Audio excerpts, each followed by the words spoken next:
and Sullivan, has issued a severe thunderstorm warning for northeastern Greene County and south central Wisconsin, northwestern Rock County and south central Wisconsin, until 6 p.m. At 5:23 p.m., National Weather Service Doppler radar indicated a severe thunderstorm capable of producing half-dollar-size hail and damaging winds in excess of 60 miles an hour.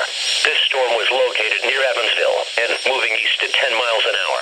The severe thunderstorm will be near Evansville around 5:40 p.m., Footville around 5:55 p.m. Other locations impacted by the severe thunderstorm include Magnolia, Union, Cooksville, and Fulton. Severe thunderstorms produce damaging wind in excess of 60 miles per hour, destructive hail, deadly lightning, and very heavy rain.